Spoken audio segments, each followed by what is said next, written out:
రాజధానిపై AP CM Chandrababu Naidu శ్వేతపత్రం విడుదల చేస్తున్నారు. ఇప్పుడు ఆ లైవ్ చూద్దాం. జరిగింది అదృష్టవశాత్తు ఎంతో చరిత్ర కలిగినటువంటి ఈ అమరావతి శాతవాహనుల రాజధానిని తిరిగి మన రాజధానిగా నిర్ణయించడం అన్నది చాలా ముదావహం. ఎందుకంటే అమరావతి అన్నది కేవలం భారతదేశంలోనే కాదు, ప్రపంచ ప్రఖ్యాతి చెందినటువంటి నగరం. ఎంతోమంది చరిత్రకారులకి, ఆర్కియాలజిస్టులకి కూడా అమరావతి అన్నటువంటిది చాలా ఇంపార్టెంట్. చాలా చేసుకోవడం అన్నది మన అదృష్టం. ఎందుకంటే మనకి ఆంధ్ర రాష్ట్రంలో అమరావతిని మించి ముఖ్య పట్టణం కానీ, అమరావతిని మించిన చారిత్రకమైనటువంటి పట్టణం కానీ మనకి లేదు అన్నది. మీరు ఒకసారి ఇది చూస్తే బ్రిటిష్ మ్యూజియంలో ఉంది. అమరావతికి ఒక గ్యాలరీ ఉంది. శాతవాహనుల కాలంలో అమరావతి రాజధానిగా ఆనాడు పరిపాలించిన నగరం అది.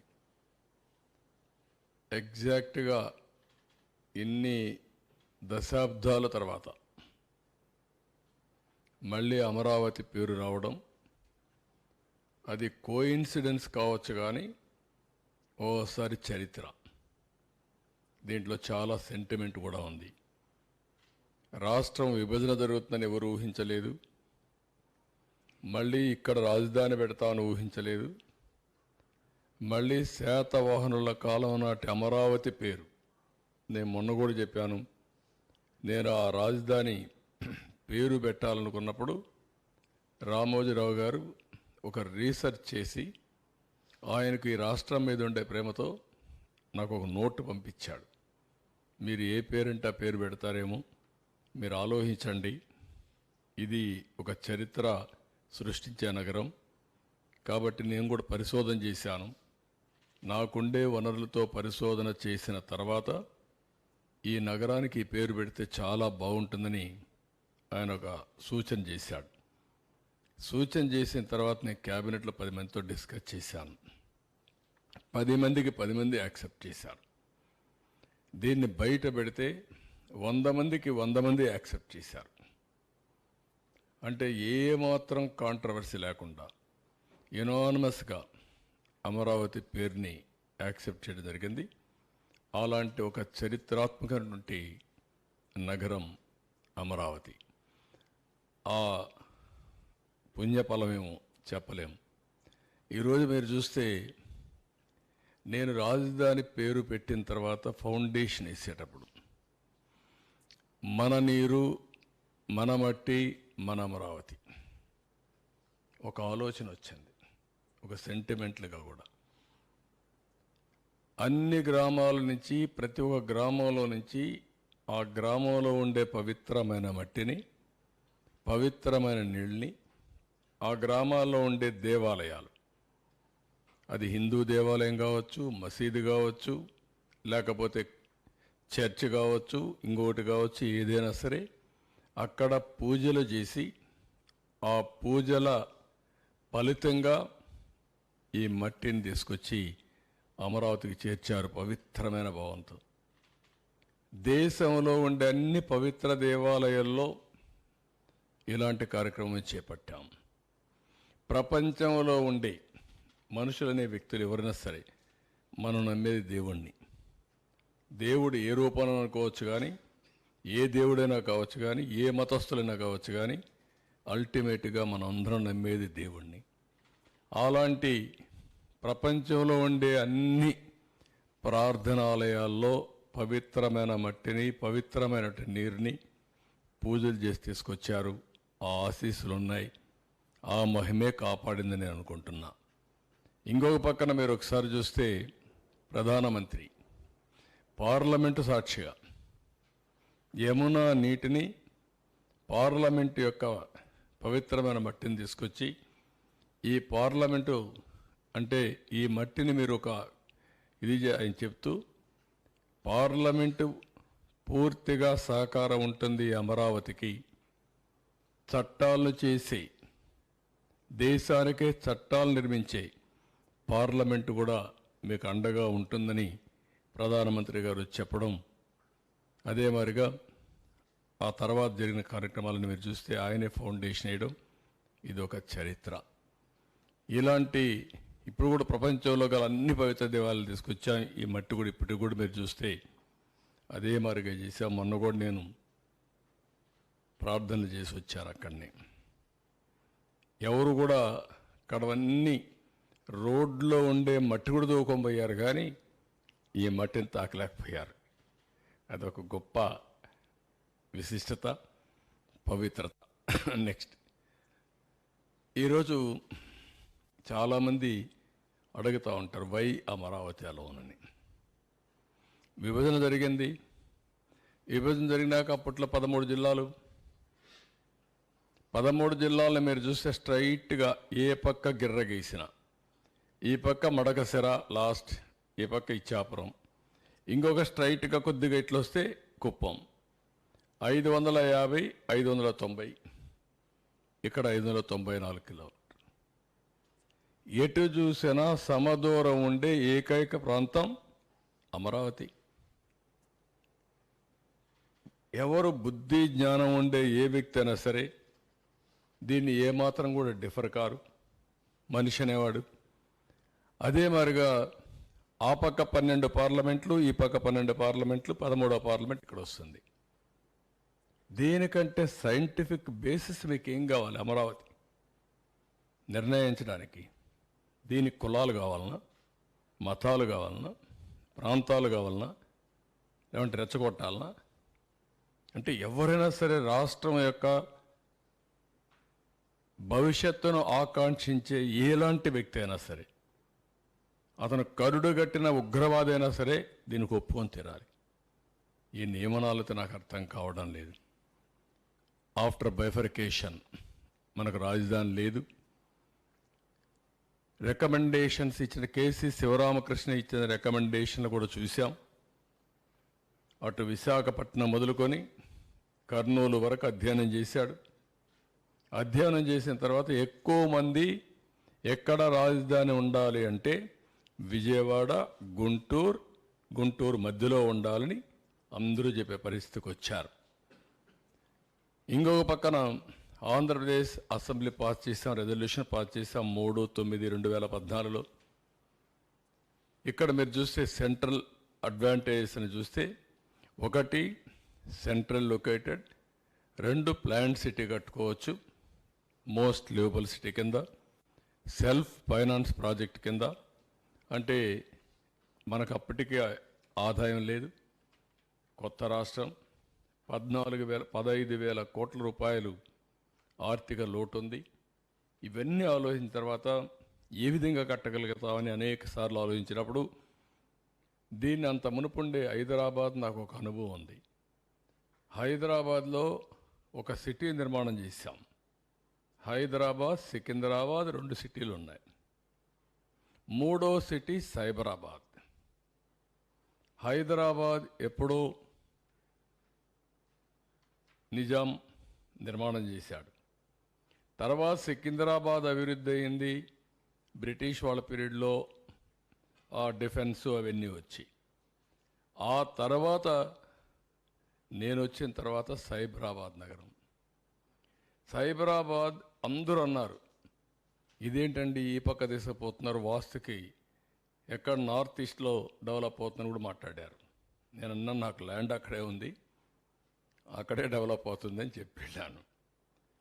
అది మీరు చూస్తే ఈరోజు నాకు వచ్చింది ఒక ల్యాండ్ తప్ప హైదరాబాదుకు నీళ్లు లేవు, కరెంటు లేదు, అనేక సమస్యలు ఉన్నాయి. ఒక అడుగు నేను వేసాను, ఒక అడుగు కలిసి వచ్చింది. బ్రిక్ బై బ్రిక్ నిర్మాణం చేశాం.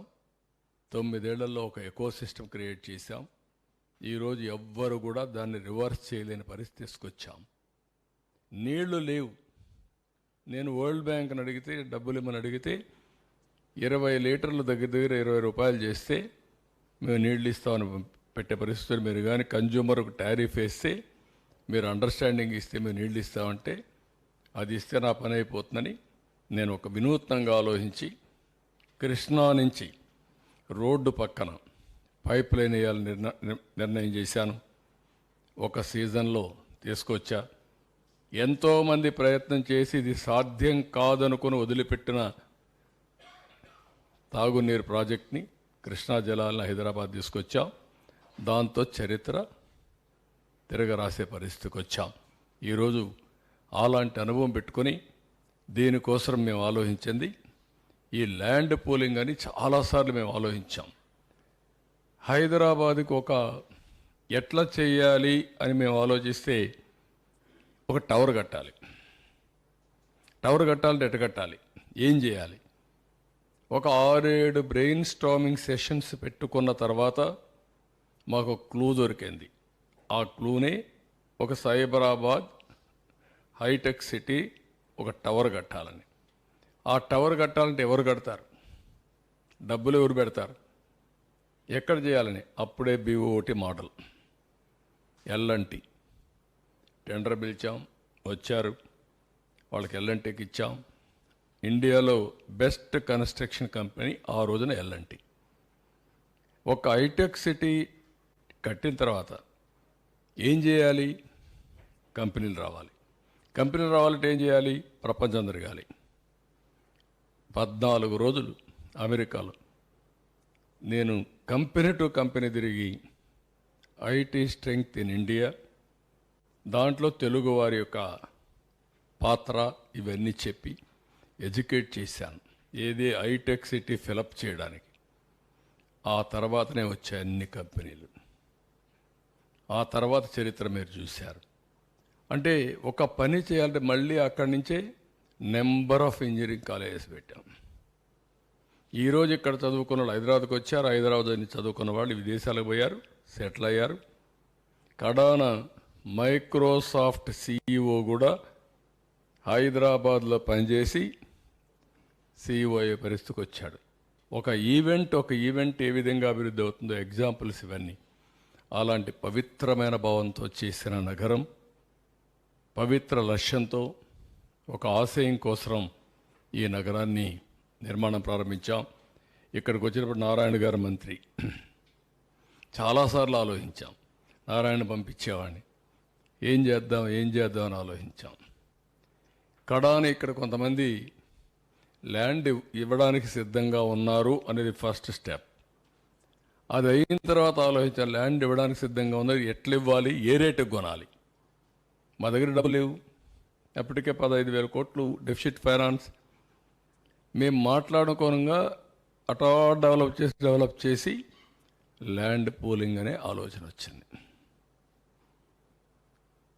ఆ ల్యాండ్ పూలింగ్ అనే ఆలోచన సాధ్యమా? ఇది ఒక ఇండస్ట్రీ పెట్టాలంటే ఒక 20 ఎకరాలు 30 ఎకరాలు ల్యాండ్ ఎక్విజిషన్ చేయాలంటే గవర్నమెంట్ ఆఫ్ ఇండియా ఇచ్చినట్టు కొత్త రూల్స్ అన్నీ పాటిస్తాం. ఒక ఇరిగేషన్ ప్రాజెక్ట్ చేయాలంటే ఎంత కష్టపడ్డా మనం చూసాం. కానీ నాకు ఒక సంతోషం, నేను కట్టిన ఏ ప్రాజెక్ట్ అయినా మీరు తీసుకుంటే విన్ సిచ్యువేషన్లో ముందుకు పోయా. నేను ఒకటే మనసులో పెట్టుకున్నాను, ఒక ప్రాజెక్ట్ కడితే ఆ ప్రాజెక్ట్ వల్ల లబ్ధి పొందిన వాళ్ళు ఎంత ఆనందంగా ఉంటారో, ఆ ప్రాజెక్ట్ వల్ల ఆస్తి నష్టపోయిన వాళ్ళు కూడా అంతే ఆనందంగా ఉండాలి. అంటే ఎక్కువ కాంపన్సేషన్ ఇవ్వాలి. అదే ఇచ్చాం. ఎక్కడ నా హయాంలో ఇరిగేషన్ ప్రాజెక్ట్స్కి కానీ, రోడ్డు ప్రాజెక్ట్స్కి కానీ, ఎయిర్పోర్ట్లకు కానీ ఎక్కడ గొడవనే మాట లేకుండా చేశాం. అదే హైదరాబాద్లో శంషాబాద్ 5,000 ఎకరాలు నేను చేస్తే ఒకే మాట చెప్పాను వాళ్ళకందరికీ, మీరు 5,000 ఎకరాలకు మీకు లిబరల్గా డబ్బులు ఇస్తాం, ఆ డబ్బులు తీసుకోండి, ఇక్కడ ఎయిర్పోర్ట్ వస్తుంది, పక్కన భూములు కొనండి, మీ భూమి విలువ పెరుగుతుందని చెప్పాను. అదే చేశారు కొంతమంది. ఆ విధంగా మనం చేసి డెవలప్మెంట్ కోసం ముందుకు పోయాం. ఆ దృష్టితోనే ఇక్కడ ల్యాండ్ పూలింగ్ తీసుకొచ్చాం. నెక్స్ట్ ఇది మీరు చూస్తే ప్రపంచంలోనే largest land pooling in the world. ఇలాంటి ఇంత పెద్ద ఎత్తున భూమి ఇచ్చినటువంటి ప్రాజెక్ట్ ఎక్కడా లేదు. వరల్డ్ బ్యాంక్ అయితే దీన్ని ఒక కేస్ స్టడీగా ప్రజెంట్ చేశారు. 34,415 సెంట్లు 29,966 మంది ఫార్మర్లు వాలంటరీగా స్వచ్ఛందంగా ముందుకొచ్చి ఒక్క లిటిగేషన్ లేకుండా హ్యాండ్ ఓవర్ చేశారు. ఇంకొక పక్కన సిఆర్డిఏ ఒక బైండింగ్ అగ్రిమెంట్. ల్యాండ్ అనే సెంటిమెంట్, మేము ఈ ల్యాండ్ మీకు ఇస్తున్నాం, మీరు ఇంటర్న్ మాకేమి ఇస్తారు, ఇద్దరూ కలిసి ఒక అవగాహనకు వచ్చి తర్వాత దానికి సిఆర్డీలో పాస్ చేశాం, క్యాబినెట్లో పాస్ చేశాం, వీళ్ళకి మళ్ళా అథారిటీ ఇచ్చాం, మీరు అగ్రిమెంట్ చేసుకోమని అవన్నీ చేశారు. ఆ బైండింగ్ అగ్రిమెంట్ చేసుకొని ముందుకు పోయారు. 10 years ఇక్కడ మీరు చూస్తే 30,000 రూపాయలు డ్రై ల్యాండ్కి, 50,000 రూపాయలు వెట్ ల్యాండ్కి ఆ రోజు యాన్యుటీ ఇచ్చాం. సంవత్సరానికి డబ్బులు ఇస్తాం, 10 ఏళ్ళు ఇస్తాం. 10 ఏళ్ళ తర్వాత ముందు కావాలంటే మీరు అమ్ముకోండి, అప్పటి వరకు ఇచ్చి ఆ తర్వాత మీరు అమ్ముకోండి, అప్పుడు రేట్ వస్తుందని చెప్పి ఇవ్వడం జరిగింది.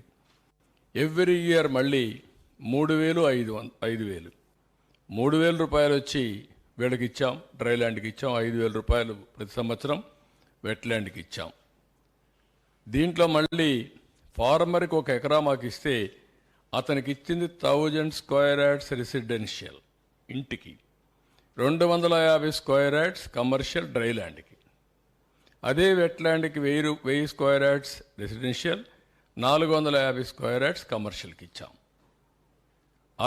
Other benefits like waiver, loan waiver చేసాం, స్కిల్ డెవలప్మెంట్ పెట్టాం, ఫ్రీ హెల్త్ అని, ఇంకో పక్క free education, Anna canteen, sanitation ఇవన్నీ పెట్టాం. పెన్షనర్స్కి 2,500 రూపాయలు ఇచ్చాం. అంటే ఇక్కడ ఒక రాజధాని కడతా ఉంటే వ్యవసాయం పనిజరక్కపోతే ఉపాధి కోల్పోతుందని, ఒక విధంగా ఉపాధి కూడా కోల్పోదు, ఇంకా ఎక్కువ ఉద్యోగాలు వస్తాయి. కానీ పేదవాళ్ళను కూడా ఆదుకోవాలనే ఉద్దేశంతో 2,500 రూపాయలు ఇచ్చాం. నిన్నైతే 5,000 రూపాయలు నేనే డిస్ట్రిబ్యూట్ చేశాను ఒక ఇంటికి వెళ్ళి. అంటే వాళ్ళకు కూడా ఎక్కడ ఎవ్వరికి అన్యాయం జరగకూడదు, ప్రతి ఒక్కరూ ఆనందంగా ఉండాలి. రాజధాని వస్తుందంటే స్వాగతం పలకాలి తప్ప బాధపడకూడదనే ఉద్దేశంతో ఇవన్నీ చేశాం. నెక్స్ట్ ఇక్కడ మొత్తం మీరు చూస్తే ఈ ల్యాండ్లో వెల్త్ క్రియేషన్ మోడల్లో land available trunk roads and other ఇన్ఫ్రాస్ట్రక్చర్కి 27,885, రిటర్నబుల్ ప్లాట్స్ మళ్ళా రైతులకు ఇచ్చేది 11,824, అదర్ పర్పస్కి ఉపయోగించేది 14,037, ల్యాండ్ అవైలబుల్ ఫర్ మానిటైజేషన్ 8,274. మొత్తం ఇక్కడ ల్యాండ్ వాళ్ళు ఇచ్చింది కాకుండా గవర్నమెంట్ ల్యాండ్ అవన్నీ కలుపుకుంటే 53,745 ఎకరాలు మొత్తం వచ్చే పరిస్థితికి వచ్చింది. ఇవన్నీ కూడా మేము ఆలోచించింది. ఈ ల్యాండ్ ఏదైతే ఉందో మానిటైజేషన్కి 8,274 ఎకరాలు గవర్నమెంట్ పెట్టుకుంటే అన్ని డెవలప్ చేస్తూ ఉంటే దీనికి విలువ పెరుగుతుంది, ట్యాక్సెస్ వస్తాయి, ట్యాక్సెస్ గవర్నమెంట్కి వస్తాయి. ఈ ల్యాండ్ అమ్మినా సరే రాజధాని కట్టచ్చనే ఉద్దేశంతో ముందుకు పోయాం. ఇదే మరి ఇంకొక పక్కన wealth generation due to economic activity, increase in tax collection due to construction service sector, ఇంకొక పక్క ట్యాక్స్ బేస్ విపరీతంగా పెరుగుతుంది, మల్టిప్లయర్ ఎఫెక్ట్లో ఎకానమీ అభివృద్ధి అవుతుంది, రిసోర్స్ జనరేషన్ అవుతాయి, వెల్త్ డిస్ట్రిబ్యూషన్ ఈ యొక్క వెల్త్ క్రియేట్ చేసి ఆదాయం పెంచితే సంక్షేమ కార్యక్రమాలు కూడా ఈ డబ్బులు మనకు వస్తాయని ముందుకు పోయాం. నెక్స్ట్ దీనిపైన మీరు ఒకసారి చూసినప్పుడు government of India capital gains exemption ఇచ్చారు రైతుల కోసం. ఇంకొక పక్కన 2,500 కోట్ల రూపాయల రాజధానికి ఇవ్వడానికి ముందుకు వచ్చారు, అప్రూవల్ ఇచ్చారు. 1,500 కోట్ల రూపాయలు డబ్బులు కూడా రిలీజ్ చేశారు. ప్రైమ్ మినిస్టర్ వచ్చి ఫౌండేషన్ వేశాడు. జగన్మోహన్ రెడ్డి రాజధాని నడిమధ్యనే ఉండాలి అని గట్టిగా చెప్పాడు. 30,000 ఎకరాలు ఉండాలని చెప్పాడు. అసెంబ్లీలో స్పీచ్ ఇచ్చాడు. ఆ రోజు నేను అన్నీ కూడా చెప్పాను ఏమేం చేస్తామని, అన్నిటికీ ఒప్పుకున్నాడు. ఇక్కడ ఇల్లు కట్టాడు. ఇల్లు కట్టినప్పుడు కూడా నాకు ఇల్లు లేదు ఆయనకి ఇల్లు ఉందని చెప్పి గొప్పలు చెప్పుకున్నాడు, ఓట్లు వేయించుకున్నాడు. తర్వాత ఏం చేశారో మీరే చూస్తారంటే ఇది క్లియర్గా ఇక్కడే ఉండాలి, రాష్ట్రం మధ్యలో ఉండాలి, ఎలాంటి విభేదాలు ఉండకూడదు, అందరం కలిసి చేయాలని చెప్పిన పెద్ద మనిషి ఏం చేశాడో మీరు చూశారు. ఇక్కడికి వచ్చినప్పుడు సింగపూర్ లాంటి గవర్నమెంట్స్ అన్నీ మనకు సపోర్ట్ చేశారు, ప్లానింగ్ ఇవన్నీ ఇవ్వడానికి, కొత్త రాజధానికి. International funding agencies like World Bank, AIBP, JICA, కేఎఫ్డబ్ల్యూ వీళ్ళు కూడా ముందుకు వచ్చి ఆర్థిక సహాయానికి వచ్చారు. హడ్కో, పిఎస్సీలు అన్నీ కూడా ముందుకు వచ్చి, పబ్లిక్ సెక్టర్ బ్యాంక్స్ ముందుకు వచ్చాయి. అందరూ కూడా విల్లింగ్నెస్ ఇచ్చి ఈ ప్రాజెక్ట్ని సపోర్ట్ చేసే పరిస్థితికి వచ్చారు.